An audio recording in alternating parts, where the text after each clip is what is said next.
मी एकनाथ दुबे, शासकीय आश्रमशाळा इथे मुख्याध्यापक या पदावर कार्यरत आहोत। मी कोरोनाच्या पूर्वी इथे आलो होतो। आम्हाला तसं माझं सब्जेक्ट मॅथमॅटिक्स असल्यामुळे मला नेहमी टीचिंग करावं लागत होतं आणि विद्यार्थ्यांसमोर बोलत असताना आम्हाला जो दाताचा प्रॉब्लेम होता, पहिल्यांदा मी टेम्पररी दात लावले होते, परंतु ते काय व्हायचं, शिकवत असताना मधातच निघून जायचे। डेंचर लावले होतं, ते निघून जायचं। त्याच्यामुळे खूप म्हणजे एक प्रकार हीन भावना व्हायची आणि त्याच्यामुळे ते सर्वण करायला आणि त्याचे डायजेशनचे वगैरे खूप प्रॉब्लेम यायचे। इथे मी डॉक्टर चांडकशी खूप अगोदरपासून जोडलं होतं। यांच्याकडून मी अगोदर एक ब्रीज पण लावलेला होता।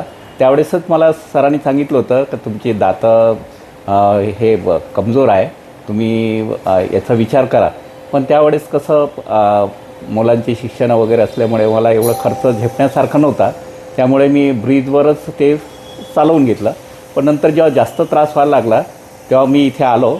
सरांनी मला सांगितलं, पूर्ण समजावून सांगितलं आणि त्यांनी विशेष म्हणजे जे आर्थिक जे होती त्याच्या बाबतीत मला म्हणजे बिनधास्त केलं। तुम्ही जसं पार्शली तुम्हाला देता येईल त्या पद्धतीने द्या, पण एकदा हे करून घ्या। आणि मग मी विचार केला का पहिल्यांदा मी वरचं इम्प्लांट लावायचा विचार केला होता, पण परत मला सरांनी सांगितलं का तुमचे याच्यासोबत खालचे पण करून घ्या, जेणेकरून पुढे तुम्हाला त्रास होणार नाही। आणि आश्चर्य म्हणजे मी दोन्ही केले आणि फक्त ते कोरोना असल्यामुळे मला थोडासा वेळ लागला त्या पिरियडमध्ये, तरी पण मी वडच्यावरून इथे येऊन मी माझी ट्रीटमेंट व्यवस्थित करत होतो आणि वारंवार वेळोवेळी सरांचा सल्ला, इथं असलेला स्टाफ यांची वागणूक खूपच चांगली होती।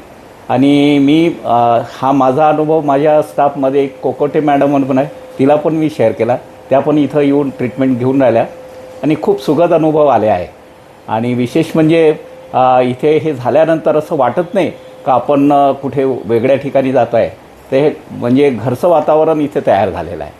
तर मी केव्हाही आता त्याच्यानंतर मी दर महिन्याला येऊन माझं ते जे इम्प्लांट लावले आहे त्याचे स्प्रे करतो आहे आणि काही अडचणी असेल तर बिंदास नंबर आहे सरांचा, त्यांच्याशी बोलता येते, काही अडचणी असेल तर सांगता येते। मी असं म्हणेल का जर समजा ज्यांना कोणाला या बाबतीत जर काही अडचणी असेल तर सरांचा नंबर आहे, इथे येऊन आपुलकीच्या भावनेने इथे करून घ्या, खूप चांगला तुम्हाला पण अनुभव येईल। धन्यवाद। तुमचे वरचे आणि खालचे इम्प्लांटवर फिक्स आहे? हो, दोन्ही पण। हां, ठीक आहे, थँक्यू।